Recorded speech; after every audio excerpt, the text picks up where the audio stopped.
നമസ്കാരം, ഞാൻ പരമേശ്വരൻ നമ്പൂതിരി ആസ്ട്രോളജി ചാനലിലേക്ക് സ്വാഗതം. ഈ വരുന്ന 2025 ജനുവരി മാസത്തിലെ ഉത്രാടം, മുക്കാല്, തിരുവോണം, അവിട്ടത്തര മകരക്കൂറുകാരുടെ ചന്ദ്രാലുള്ള ഫലത്തെക്കുറിച്ചാണ് ഞാൻ ഈ വീഡിയോയിൽ നിങ്ങളോട് സംസാരിക്കുന്നത്. ജ്യോതിഷത്തെ ബഹുമാനിക്കുന്നവർക്കും വിശ്വസിക്കുന്നവർക്കും വേണ്ടി മാത്രമായാണ് ഞാൻ ഈ വീഡിയോ ചെയ്യുന്നത് എന്നതിനാൽ ജ്യോതിഷത്തിൽ വിശ്വാസമില്ലാത്തവർ ദയവ് ചെയ്ത് ഈ വീഡിയോ കാണരുത് എന്നാണ് എൻ്റെ വിനീതമായിട്ടുള്ള അപേക്ഷ. അപ്പോൾ ഈ വരുന്ന ജനുവരി മാസത്തിൽ മകരക്കൂറുകാർക്ക് 14-ാം തീയതി വരെ 12-ലാണ് സൂര്യൻ. അതിനുശേഷം ജന്മത്തിലേക്ക് വരും. 12-ൽ നിൽക്കുന്ന സൂര്യനെ കൊണ്ട് നല്ല കർമ്മങ്ങൾ ഫലിക്കാതെ പോകുന്ന ഒരു കാലയളവിനെയാണ് സൂചിപ്പിക്കുന്നത്. നിങ്ങളായിക്കോട്ടെ, ഞാനായിക്കോട്ടെ, ഓരോരോ കാര്യങ്ങൾ ചെയ്യുന്നത് നല്ല ഫലം നമുക്ക് ലഭിക്കുവാൻ വേണ്ടിയിട്ടാണല്ലോ.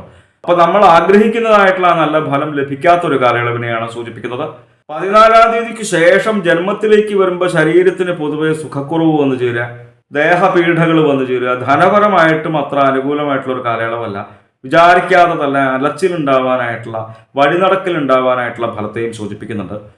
അപ്പോൾ ഈ സൂര്യനെ കൊണ്ട് പറയുന്നതായിട്ടുള്ള ഈ മോശഫലങ്ങളെ ഇല്ലാതാക്കാൻ വേണ്ടിയിട്ട് പ്രത്യേകിച്ച് മഹാദേവനെ നല്ല രീതിയിൽ തന്നെ മനസ്സിരുത്തി ആരാധിക്കുക. നമ്മളുടെ സമീപ പ്രദേശത്തുള്ള ശിവക്ഷേത്ര ദർശനം ചെയ്യുക. കുടുംബത്തിൽ നിന്ന് നാമം ജപിക്കുവാനായിട്ട് കുറച്ച് സമയം കണ്ടെത്തുക. നാമം ജപിക്കുമ്പോൾ പഞ്ചാക്ഷര നാമമൊക്കെ ജപിക്കുക.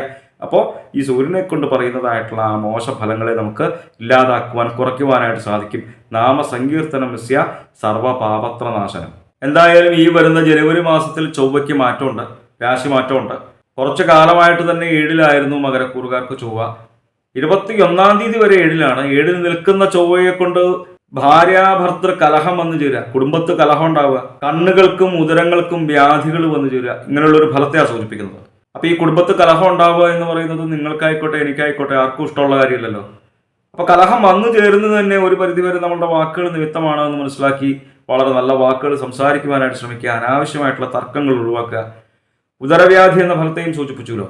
ഈ ഉദരവ്യാധി എന്ന് പറയുന്നത് വൈറസ് സംബന്ധമായിട്ടുള്ള രോഗദുരിതങ്ങളല്ലേ.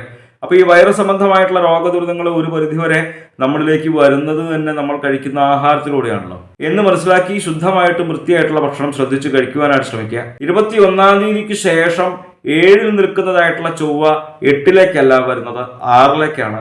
6-ലേക്ക് വരുന്ന ചൊവ്വയെ കൊണ്ട് മകരക്കൂറുകാർക്ക് വളരെ വളരെ നല്ല ഫലത്തെയാണ് സൂചിപ്പിക്കുന്നത്. അതായത് 6 എന്ന് പറയുന്നതായിട്ടുള്ള സ്ഥാനം ചൊവ്വയ്ക്ക് വളരെ ഇഷ്ടമായിട്ടുള്ള ഒരു സ്ഥാനമാണ്. ശത്രുപരമായിട്ടുള്ള ഒരു ഉപദ്രവങ്ങളും നമ്മളിലേക്ക് വന്നു ചേരാത്ത കാലയളവിനെയാണ് സൂചിപ്പിക്കുന്നത്. അതുപോലെ തന്നെ നല്ല രീതിയിൽ തന്നെ ധനം വന്നു ചേരുക. പ്രത്യേകിച്ചും ഈ ഭൂമി സംബന്ധമായിട്ടുള്ള കാര്യങ്ങളെല്ലാം ചിന്തിക്കുന്നത് ചൊവ്വയെ കൊണ്ടായതുകൊണ്ട് തന്നെ ഭൂമി സംബന്ധമായിട്ട് തർക്കങ്ങളും വ്യവഹാരങ്ങളൊക്കെ ഉണ്ടായിരുന്നെങ്കിൽ അതിനെല്ലാം ഒരു പരിധിവരെ പരിഹാരം വന്നു ചേരുന്ന ഒരു കാലയളവിനെ സൂചിപ്പിക്കാം. കൃഷി ചെയ്യുന്നവർക്ക് വളരെ നല്ല രീതിയിൽ തന്നെ ധനം വന്നു ചേരുക. അതേപോലെ തന്നെ ആഗ്രഹിക്കുന്നതായിട്ടുള്ള ഭൂമി നമുക്ക് വാങ്ങുവാനായിട്ട് സാധിക്കുക. അതായത് ചൊവ്വ 6-ലേക്ക് വരുന്നത് വളരെ നല്ല ഫലത്തെയാണ് മകരക്കൂറുകാർക്ക് സൂചിപ്പിക്കുന്നത്. ഈ വരുന്നതായിട്ടുള്ള ജനുവരി മാസത്തിൽ ബുധന് 3 മാറ്റങ്ങളുണ്ട്. 5-ാം തീയതി വരെ 11-ലാണ്. അതിനുശേഷം 24-ാം തീയതി വരെ 12-ലേക്ക് വരും. 24-ാം തീയതിക്ക് ശേഷം ജന്മത്തിലേക്ക് വരും. 5-ാം തീയതി വരെ 11-ൽ നിൽക്കുന്ന ബുധനെ കൊണ്ട് വളരെ നല്ല ഫലത്തെയാണ് സൂചിപ്പിക്കുന്നത്. ഏത് ഗ്രഹങ്ങൾ 11-ൽ നിന്ന് കഴിഞ്ഞാലും വളരെ നല്ല ഫലമാണ്. അത് പാപഗ്രഹം ആയിക്കോട്ടെ, ശുഭഗ്രഹം ആയിക്കോട്ടെ. എന്തായാലും ബുധൻ 11-ൽ നിന്ന് കഴിഞ്ഞാൽ വാക്മാധുര്യം ഉണ്ടാവുക, നമ്മളുടെ വാക്കുകൾക്ക് ശോഭ വന്നു ചേരുക, നല്ല രീതിയിൽ തന്നെ ധനം വന്നു ചേരുക, കുടുംബസുഖം അനുഭവേദ്യമായിട്ട് വരിക, സന്തോഷമുള്ള കുടുംബത്തോട് കൂടിയിട്ടിരിക്കാനായിട്ടുള്ള ഫലം, ഏത് കാര്യങ്ങൾക്കും സാമർഥ്യം, നിപുണത. അപ്പോൾ പ്രത്യേകിച്ചും ഈ വിദ്യാപരമായിട്ടുള്ള കാര്യങ്ങൾ ബുധനെ കൊണ്ടാണ് ചിന്തിക്കുന്നത് എന്നതുകൊണ്ട് തന്നെ വിദ്യാർത്ഥികൾക്കും ഉദ്യോഗാർത്ഥികൾക്കും 5-ാം തീയതി വരെ നല്ല ഫലത്തെ സൂചിപ്പിക്കാം. വിദ്യാർത്ഥികൾ പരീക്ഷയൊക്കെ എഴുതുമ്പോൾ വളരെ നല്ല രീതിയിൽ തന്നെ എഴുതുവാനായിട്ട് സാധിക്കുക, ഉന്നത വിജയം വന്നു ചേരുക. ഉദ്യോഗാർത്ഥികളാണെന്നുണ്ടെങ്കിൽ അവർ ജോലിക്ക് വേണ്ടിയിട്ട് ഇന്റർവ്യൂവിലൊക്കെ പങ്കെടുക്കുമ്പോൾ വളരെ നല്ല രീതിയിൽ തന്നെ ശോഭിക്കുന്ന നല്ല കാലയളവിനെയാണ് 5-ാം തീയതി വരെ ബുധനെ കൊണ്ട് സൂചിപ്പിക്കുന്നത്. 5-ാം തീയതിക്ക് ശേഷം 12-ലേക്ക് ബുധൻ വരുമ്പോൾ, അതായത് 24-ാം തീയതി വരെയാണ് ബുധൻ 12-ൽ, ശത്രുക്കൾ നിമിത്തം തന്നെ ഉപദ്രവങ്ങൾ വന്നു ചേരുന്നൊരു മോശഫലത്തെയാണ് സൂചിപ്പിക്കുന്നത്. 24-ാം തീയതിക്ക് ശേഷം ജന്മത്തിലേക്ക് വരുമ്പോൾ തൻ വാക്ക് പിഴ നിമിത്തം തന്നെ കലഹം വന്നു ചേരുക, നമ്മളുടെ വാക്കുകൾ നിമിത്തം തന്നെ കലഹം വന്നു ചേരുക. അപ്പോൾ കലഹം ഉണ്ടാവുന്നത് നിങ്ങൾക്കായിക്കോട്ടെ എനിക്കായിക്കോട്ടെ ആർക്കും ഇഷ്ടമുള്ള കാര്യമല്ല. അപ്പോൾ കലഹം വന്നു ചേരുന്നത് തന്നെ നമ്മളുടെ വാക്കുകൾ നിമിത്തമാണ് എന്ന് മനസ്സിലാക്കി വളരെ നല്ല വാക്കുകൾ സംസാരിക്കുവാനായിട്ട് ശ്രമിക്കുക. അനാവശ്യമായിട്ടുള്ള തർക്കങ്ങൾ ഒഴിവാക്കുക. അനാവശ്യമായിട്ട് തന്നെ മറ്റുള്ളവരുടെ കാര്യങ്ങളിൽ തന്നെ ഇടപെടാതിരിക്കുക. ഇങ്ങനെയൊക്കെ ശ്രദ്ധിച്ചാൽ ഈ ജന്മത്തിലേക്ക് വരുന്നതായിട്ടുള്ള ആ ബുധനെ കൊണ്ടുള്ള ഫലങ്ങളെ, മോശഫലങ്ങളെ നമുക്ക് കുറയ്ക്കുവാൻ, ഇല്ലാതാക്കുവാനായിട്ട് സാധിക്കും. 12-ൽ നിൽക്കുമ്പോഴും ജന്മത്തിൽ നിൽക്കുമ്പോഴും ബുധനെ കൊണ്ട് പറയുന്നതായിട്ടുള്ള ആ മോശഫലങ്ങളെ ഇല്ലാതാക്കാൻ വേണ്ടിയിട്ട് ഗുരുവായൂരപ്പനെ തന്നെയാണ് മനസ്സിരുത്തി ആരാധിക്കേണ്ടത്. വ്യാഴം 5-ലാണ് എന്നും വളരെ നല്ല ഫലത്തെയാണ് സൂചിപ്പിക്കുന്നത് എന്നും പൊതുവെ ഈശ്വരാധീനമുള്ള കാലയളവാണ് എന്നും മകരക്കൂറുകാർക്ക് തന്നെ അറിയാം. എല്ലാം ലാഭമാണ് അഞ്ചിൽ നിൽക്കുന്ന വ്യാഴത്തെ കൊണ്ട് പറയുന്നത്. ഗൃഹലാഭം ഉണ്ടാവുക, ധനലാഭം ഉണ്ടാവുക, ഭാര്യാഗുണം, ഭർത്തൃഗുണം, ഭർത്തൃസുഖം, ഭാര്യാസുഖം, ലൗകികങ്ങളായിട്ടുള്ള സുഖങ്ങൾ അനുഭവിക്കാനായിട്ടുള്ള യോഗം, സന്താന ലാഭം, സന്താന ഗുണം.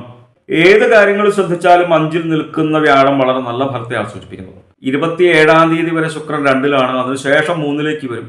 2-ൽ നിൽക്കുമ്പോഴും 3-ൽ നിൽക്കുമ്പോഴും ശുക്രനെ കൊണ്ട് നല്ല ഫലത്തെയാണ് മകരക്കൂറുകാർക്ക് സൂചിപ്പിക്കുന്നത്.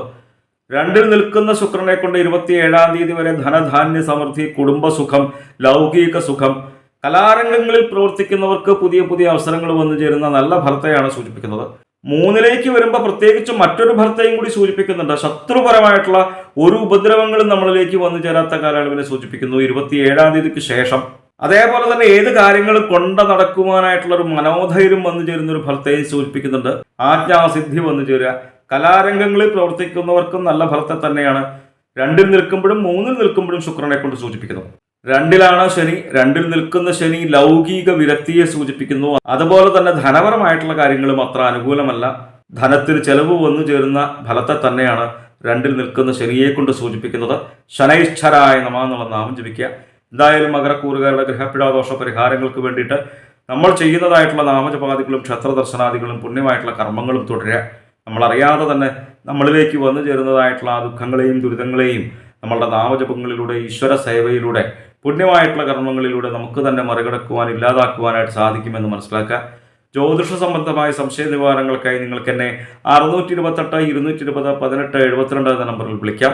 9497095577 എന്ന നമ്പറിൽ വാട്സപ്പ് ഉണ്ട്. വാട്സപ്പിൽ നിങ്ങൾക്ക് നിങ്ങളുടെ ജനിച്ച സമയവും സ്ഥലവും ഡേറ്റ് ഓഫ് ബർത്തും ഒക്കെ അയച്ചു തരികയാണ് എങ്കിൽ ഗ്രഹസ്ഥിതി ഉണ്ടാക്കി ഇപ്പോഴത്തെ മഹാദശയും ദശാപഹാരവും നമുക്ക് മനസ്സിലാക്കുവാനായിട്ട് സാധിക്കും. നേരിട്ട് കാണുവാനാണെന്നുണ്ടെങ്കിൽ ചോറ്റാനിക്കര ഭഗവതിയുടെ പടിഞ്ഞാറേ നടയിൽ ബൈപ്പാസിന് സമീപമുള്ള ജ്യോതിഷാലയത്തിൽ വരാവുന്നതാണ്. 628 220 18 72 എന്ന നമ്പറിൽ മാത്രം വിളിക്കുവാനായിട്ട് ശ്രമിക്കുക.